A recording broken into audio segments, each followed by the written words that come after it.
This is Barnstable Today for Friday, January 23rd. Welcome aboard. I'm Mark Mumford.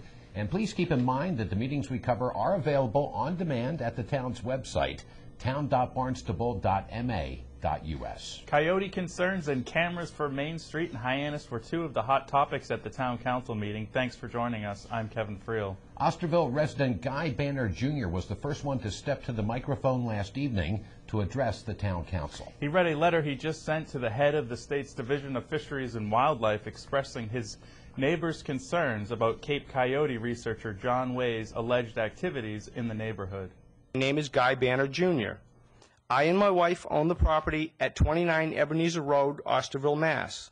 Because we live on the inside of a curve, and because the Coyote Man lives just 3 houses away on the same side of the road, our backyards practically touch each other.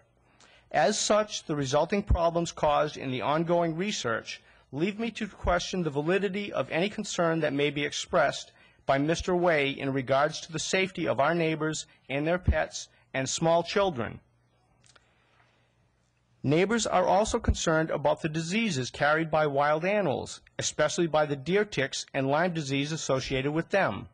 Another great concern is that of decreased property values, resulting when, during attempts to sell property, potential buyers find out that someone is baiting wild coyotes into close proximity of our homes. I've been told that Mr. Way is getting fresh meat scraps from local meat departments and putting them out in his backyard every day. That is, he is putting out fresh meat in the backyards of the 4 of us neighbors within a radius of about 300 feet from where his trap is supposed to be located. I am also told that neighbors backed up to his property on the Lumber Mill roadside are furious that so many coyotes have been coming into their yards since the arrival of the trap or traps, and the more than ample food supply left out by Mr. Way. There is also the matter of being abruptly woken up to the blood-curdling yelps and howling between 10 p.m. and 4:30 a.m. at least 2 to 3 nights a week, year-round. Hence, I am writing you the following request. You have 15 seconds, sir.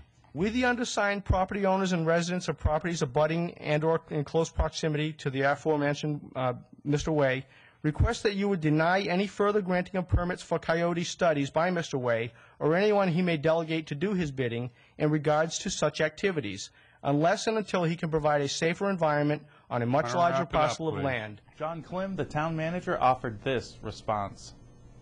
I had the great pleasure of meeting with the Banners today, and it is very clear to me that while there is value to the type of research that is taking place, that it clearly should not be taking place, in my opinion, in residential neighborhoods. And I plan to write a letter tomorrow to the state explaining that when they license these activities, that they should not be taking place in residential neighborhoods. We have thousands of acres of open space, some relatively close to the Banners, the Pina family, and others. I happen to know many of the families in this area, and I was quite taken by the reasonableness of the pleas that came from the Banners. They are very much in favor of research. They are environmentalists. They're outdoors persons, but this just is not the type of activity that should be taking place. It creates a dangerous situation for kids, for pets, and for others in the neighborhood. And in addition, it is fundamentally a quality of life issue.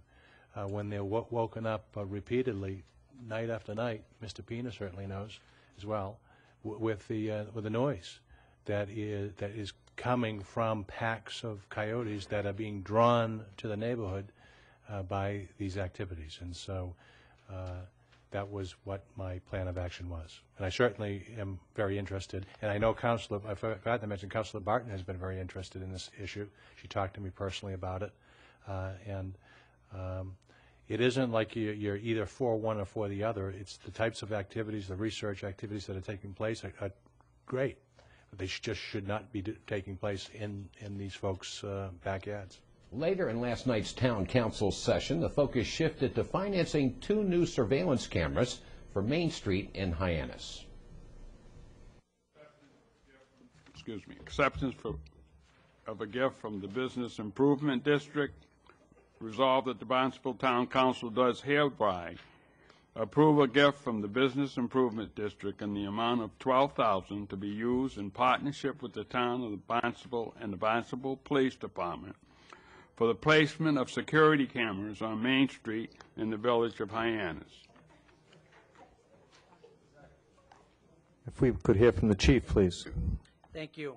This is a gift from the downtown Hyannis Business Improvement District in the amount of $12,000.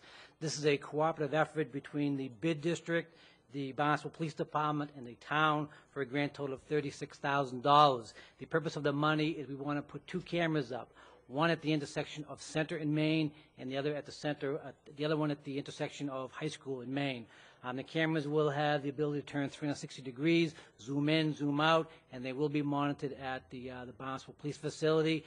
And the main crimes that we're looking for is the graffiti, the vandalism, the tagging, and in the east, in particular, to monitor the issues that we have with some of the homeless along the east end area. The acceptance of the $12,000 was approved, with the total cost of $36,000 for the new cameras to be shared equally by the Business Improvement District, the town, and the Barnstable PD. Meanwhile, with Cynthia Cole ready to leave the bid after her years of leadership, she received a salute from the council.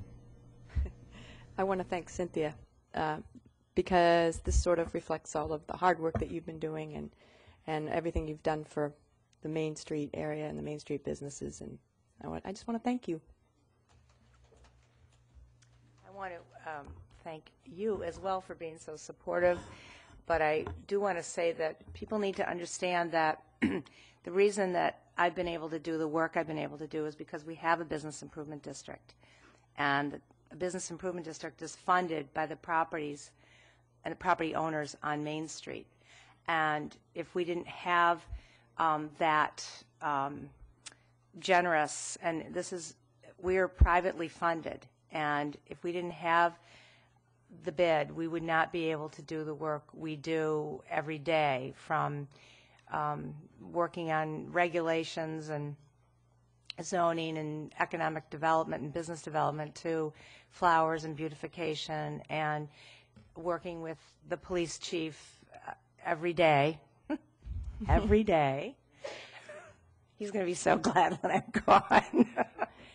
So it's people really need to know that we have an organization that makes this all happen. So that's all. Long-winded.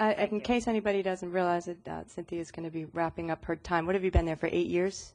I've been there for too long. Yeah, her time serving that board, and I really think that you do, we owe you a lot for the improvements on Main Street and all the work that you've done.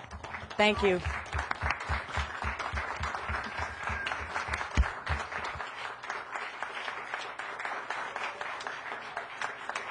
Just a reminder, you can watch last night's entire town council meeting on demand by going to the town's website, town.barnstable.ma.us. There is nothing on the meeting schedule here in town this evening. However, there are a couple of sessions of interest coming up on Monday. At 5 o'clock on Monday evening, CPC meets in the Town Hall hearing room, and then at 6, Planning is holding a regulatory agreement focusing on the Hilton Garden Inn proposal. That starts at 6 in the Selectmen's Conference Room. Thanks for joining us today. I'm Kevin Friel. We'll meet you right back here on Monday. I'm Mark Mumford.